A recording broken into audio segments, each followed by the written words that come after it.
Muy buenos días, alumnos del cuarto medio. Estoy haciendo llegar la guía número 15 de religión. En esta guía vamos a comenzar con el derecho a la educación. Como ya habíamos visto el compromiso social que significa el derecho a la salud y entregué hartas guías sobre ese tema, hoy día vamos a hablar sobre uno de los principios fundamentales y uno de los derechos fundamentales, aparte del de la salud, que es el derecho a la educación. Y para hablar de ellos vamos a distinguir tres cosas. Por un lado tenemos al educando. Él es el que tiene que desarrollar su inteligencia, es el que tiene que aprender, es el que tiene que conocer, es el que tiene que estudiar.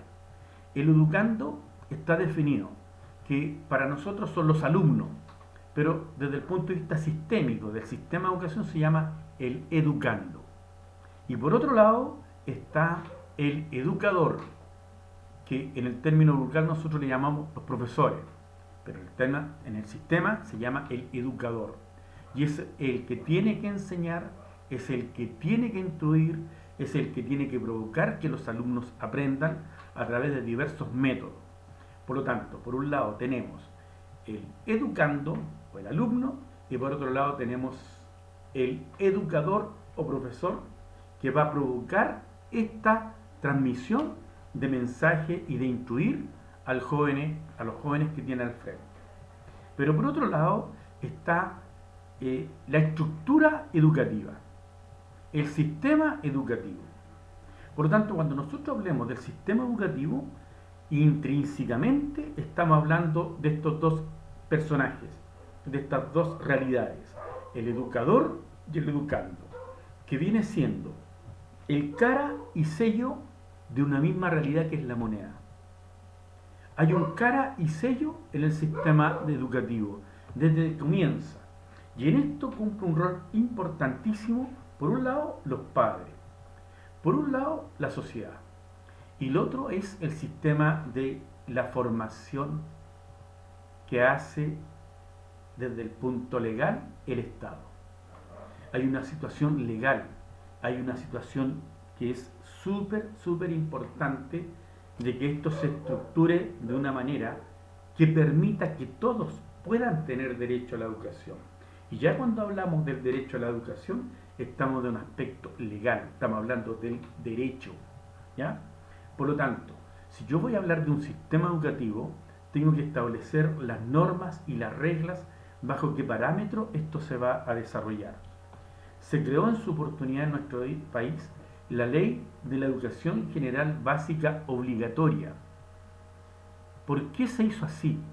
¿Por qué si uno dice, oye, pero si el derecho a la educación es algo lógico, ¿por qué se tiene que dictar una ley y que establezca la ley de el derecho a la educación básica obligatoria? ¿Y por qué decía obligatoria? ¿Por qué tenía ese concepto?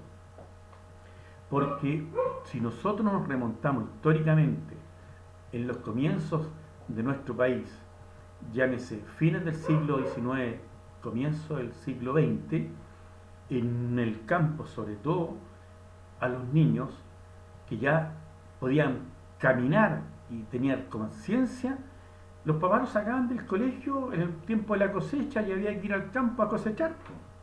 Entre que el niño fuera a buscar los cuadernos y partiera para el colegio durante toda la mañana, era más útil en la casa ayudando a la cosecha, porque mientras más cosechábamos, más podíamos vender. Por lo tanto, en algunos lugares escondían a los niños para que no llegara la autoridad a buscarlo y preguntar, ¿y ese niño por qué no está en el colegio? Hasta el día de hoy, los jóvenes que son sorprendidos en la vía pública con uniforme, la autoridad llega a preguntar, ¿y usted por qué no está en la clase?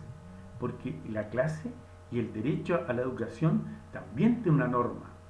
Norma se refiere a que hay una ley que obliga a que los padres eduquen a sus hijos. Los principales educadores y entes educadores son los hijos, son los padres hacia los hijos. Por lo tanto, vamos a ir de a poco desarrollando la idea de lo que significa desde el punto legal el derecho a la educación. ¿Por qué se habla de educación superior? ¿Quiénes dan los recursos? cómo se destinan los recursos, qué se hace con todo eso. Jóvenes, espero que tengan un muy buen día y nos vemos en la próxima guía. Muchas gracias.